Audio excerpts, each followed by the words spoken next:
If you don't know much about plants or gardening, how can you make improvements to your garden? Hello, my name's Rachel, and I founded PlantPlots.com, a garden design and advice website for novice gardeners everywhere. In this video, I'm going to go through 4 different ways of giving your borders and your garden a little lift up and a zhuzh up this spring. So we're going to show you how you can identify what's missing and what improvements you might need to make. We're going to show when you might need to make those improvements to the garden. We're going to look at how you can create impact when there's not a lot of space for planting, like a front garden, for example. And lastly, I'm going to give you an easy planning method using boxes that will help you plan the layout and the balance of each garden border.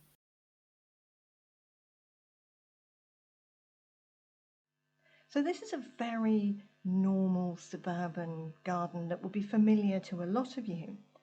And it was a garden that a customer got in touch with me and said, can you just help me make it look a little bit more vibrant and interesting and beautiful? So how do we do that? How do we go about the process of thinking, what can we do in this garden to make it look lovely? How can we make the changes that will bring it and make it more beautiful? So I'm going to show you a few little tips. But before we start with any zhuzhing up of your garden, first of all, we've got to start thinking about what's good and what's not. Now in this garden, we've got some lovely established shrubs already. Because some of those plants are in the neighbours' gardens, what we want to try and do is give the impression that they're joined into our garden. And what stops them being joined into our garden are the fences. These very rectangular, unnatural shaped objects that we have between my garden and my neighbour's. And in this case, it's also painted a very nice shed orange colour. All of which says, here's the end of the garden. That's it. Stops here. So what we've got to try and do is find a way of diminishing those fences and also hiding this straight line, because if we can disguise that, then it'll make this plant appear part of our garden rather than in the neighbour's. So what else looks a bit odd?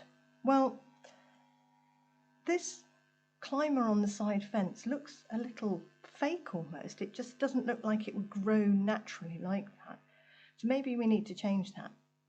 And also, the lawn has been created in an undulating way around these borders and features that were created. And it just looks a little busy. So maybe a quick reshape of the lawn might help.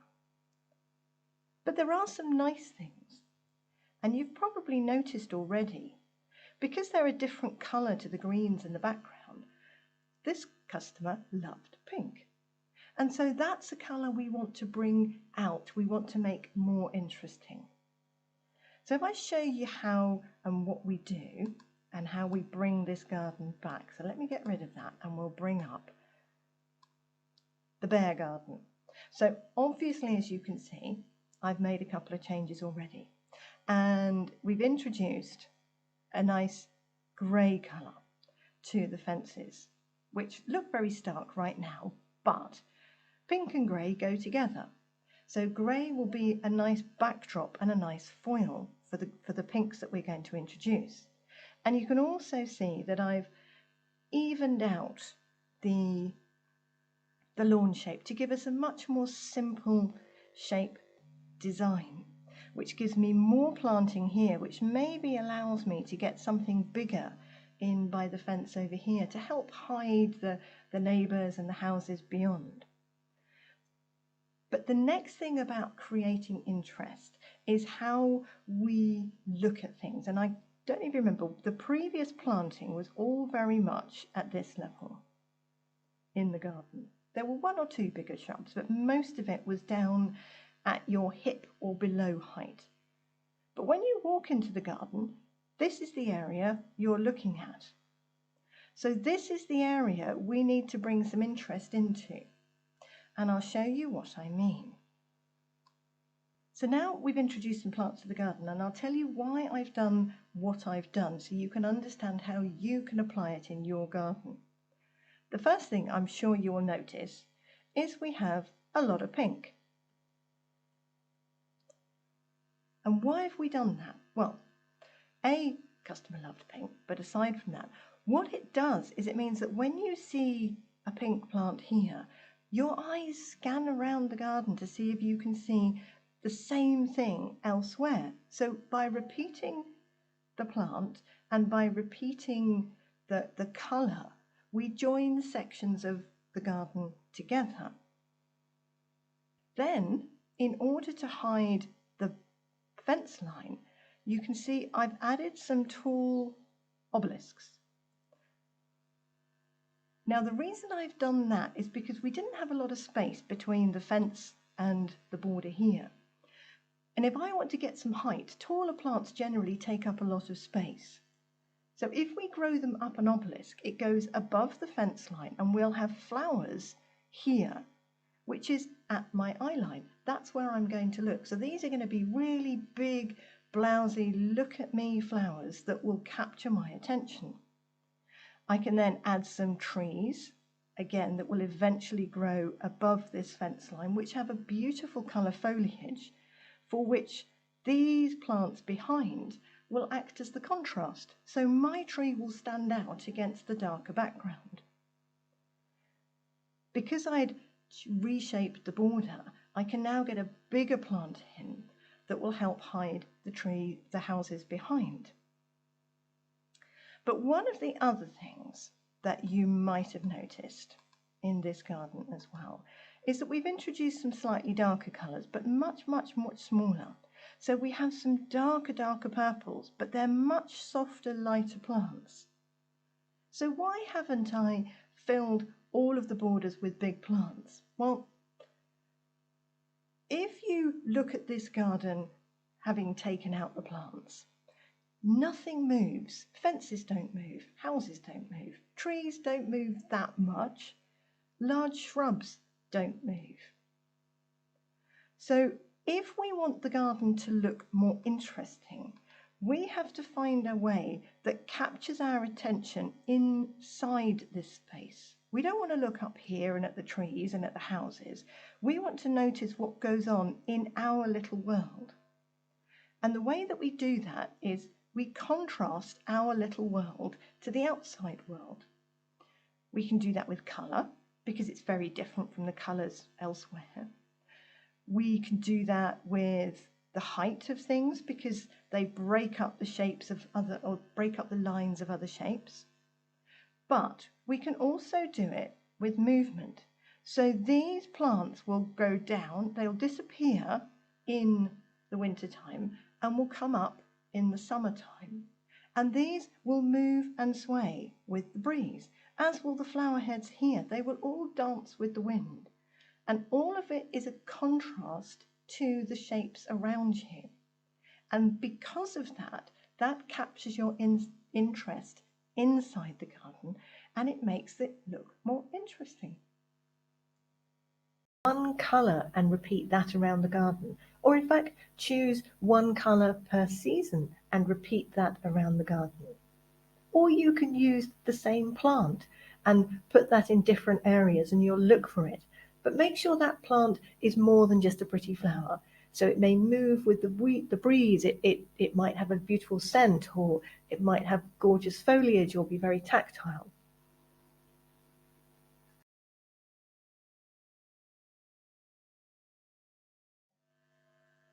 Okay, so what about big spaces?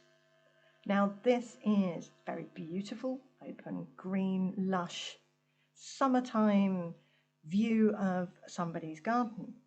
And again, we're looking at those elements that are attractive, that we really enjoy looking at, what works well, and then identifying the areas that we can enhance this border when maybe it's not looking quite so good.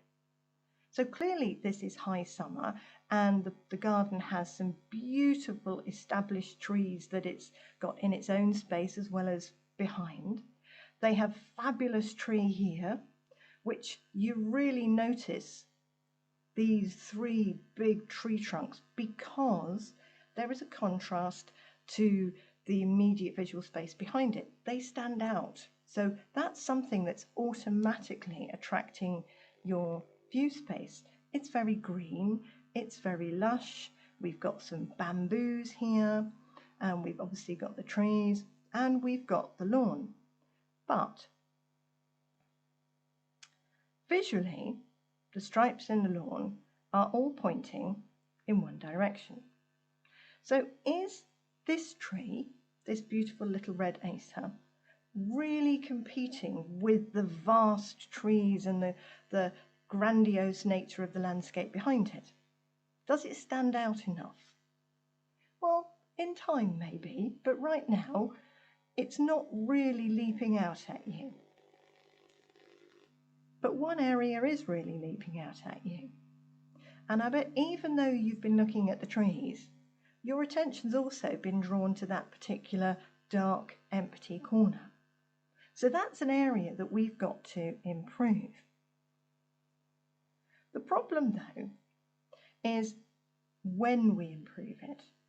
Now, obviously it's in the shade. It's under a big tree. The growing conditions for getting something to grow under there are going to be quite tricky because this tree and the bamboos will be taking quite a lot of moisture out of the ground. So we've got to find a plant that would work well in the shade. But the trick is here. We're not going to make this plant or this border compete when everything is at its best. So we're going to concentrate at a different time of the year, when everything isn't at its best, when the leaves have all come down off the trees, when the bamboo is not looking quite so sprightly. So in the springtime, if we introduced something and a plant into this border when there's more light that can get to it, so that's when it would flower, the light will come down through the branches of the trees here and it will do its thing. That's the time that we want to zhuzh the border up. So let me show you. I know this image will be in the summertime. You'll just have to use your imagination. But again, if we introduced a summer flowering, a spring flowering plant that could grow and flower then before the leaves came out, we fill that border really well. Now, the other element was that I said we've got this tree. It doesn't really stand out. But there are ways that you can make it more attractive, and that would be to grow a small climber through it. The second easiest way to zhuzh up your borders is to think about the timing and start with when the garden looks its worst, because if you improve it then the garden will look better for longer. So choose plants that do their thing in the closed season, in the winter time, flower really early in the year or flower late in the year.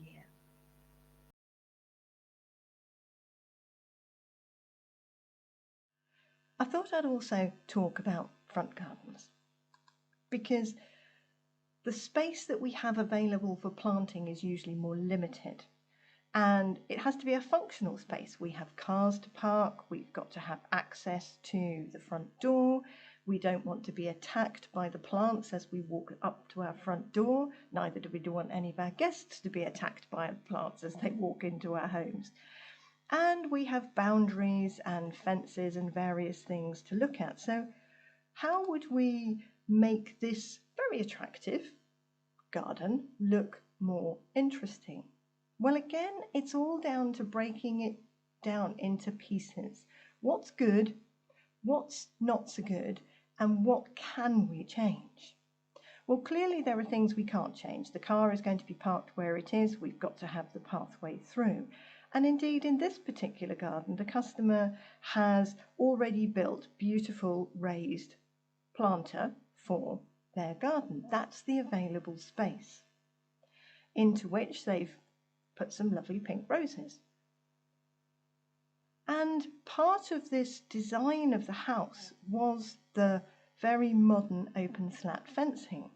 So we don't want to obscure that. We don't want to hide it. We don't want to plant great big green shrubs behind there, in front of it, because that's part of the visual interest that this garden has and this front garden has. It goes with the whole modern feel. So what do we do and how can we make it better? Again, when we step out of our front door, this is what we're looking at here. That's where our eye line is. Now, although the roses are very beautiful, they're only occupying a small block of space in this border. What we're trying to do is add to this architectural modern feel. So adding loads of plants in isn't the answer here. What we want to do is create maybe some things that will come up and be interesting at a different flowering time than your roses. So we've got to concentrate on early mid-spring and also late summer and produce interest in the garden for those periods of time. So if we created or added some plants that would come up tall and sit above the roses, so they're not competing, and again give us a view at our eye line, we don't need an awful lot of them to make a big difference.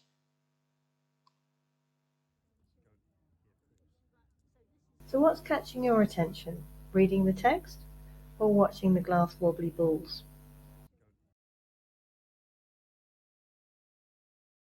Again, we have another small urban garden and it's got a raised border. There's not a lot of space for planting.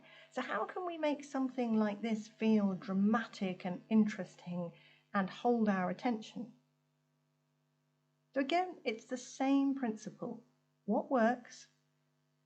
What don't we want to see? How can we structure this border so that we focus our attention inside the garden rather than look at the wider landscape? So again, we've got a lot of dark brown fences. You notice this house roof. There's a lot of lovely sky that we can look at. So what we're going to try and do is raise our attention level above this fence so that the plants make us look up to the sky, so that we begin to join our plants to the sky background rather than our plants to the house background. And I'll show you how we can do that. A really good method for trying to work out how to structure a border is to use some box shapes. It's very often how I begin to start to plan a planting scheme, because I can put box shapes in to define what I want to look at. Now, in this instance here, I don't really like looking into this corner, so I want something that will fill that space. I possibly want to disguise the end of this raised border as well, so I need something that will give me some meat here that I can disguise that particular boundary. Maybe again I've got a smaller box space and I can put a box in here, but then I want to make myself look above the height of the fence, so perhaps having something that's taller will make me look up here and notice the clouds and the sky more. And then potentially I've got an areas for some lower boxes in front that will spill over and possibly just hide the hard element of this raised border. But I don't know if you can see with all of this, we've got some structure in, but we also have a hole here, and we have a hole here, and maybe a bit of a hole here. But because this is such a small space, we can't fit a huge number of plants in. There just isn't the space there to do it. But we've got to fill those holes.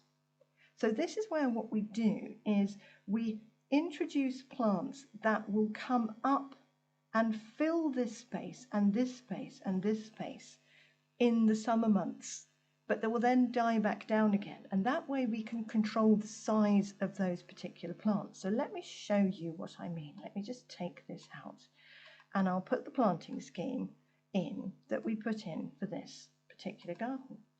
So you can see here I've got my toolboxes, and these moving reeds are going to stand above the fence line, and they're going to move and sway with the wind, which will make me look at the tops of them, which will make me look up to the sky, which is what I want to do. I want to not notice this so much.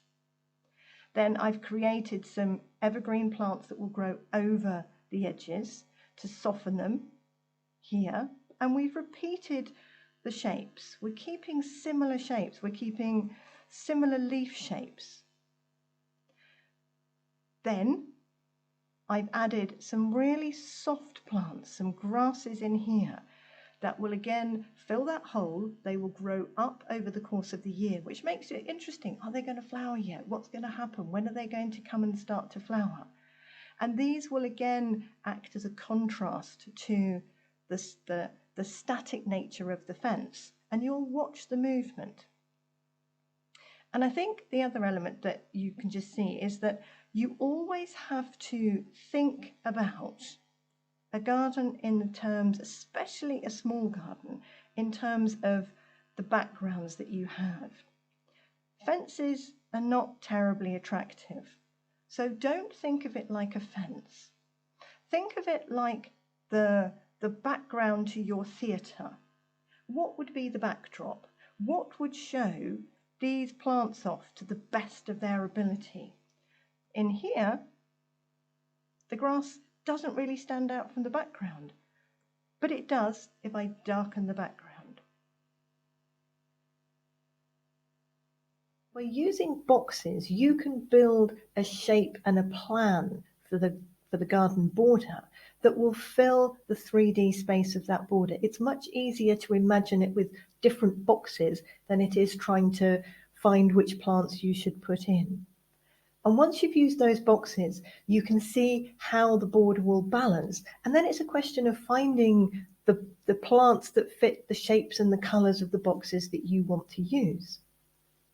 So how's this going to help you with your garden? Well, what I try and do is give you a simple process and a simple thought process to enable you to make decisions in the garden. So in this instance, if you're using the lawn to create a more defined shape where the boundaries are, that will improve the overall look of the garden. But secondly, we need to look at repetition. You can repeat one colour around the garden or one plant around the garden, because that makes you look for that colour or that plant inside your space, inside your garden.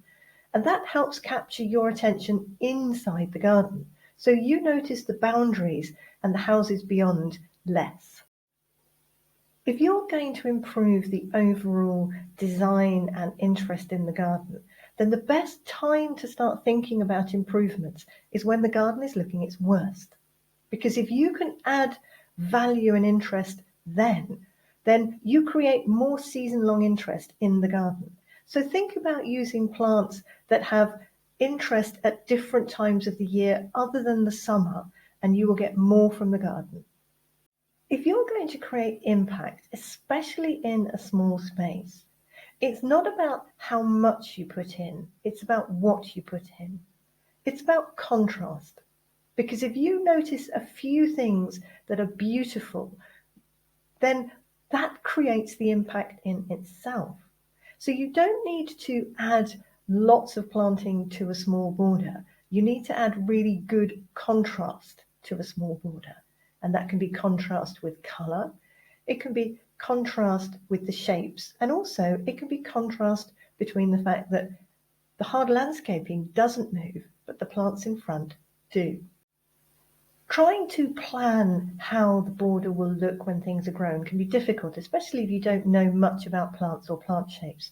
So a really good technique is to use a simple, familiar shape, in this case boxes, that you can use to fill that three-dimensional garden border space from top to bottom.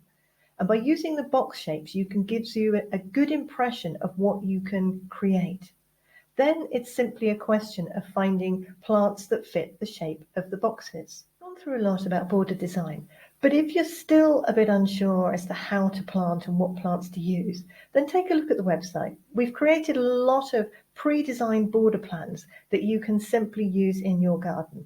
All the information is there. You just need to source the plants and pop them in. Thank you for watching.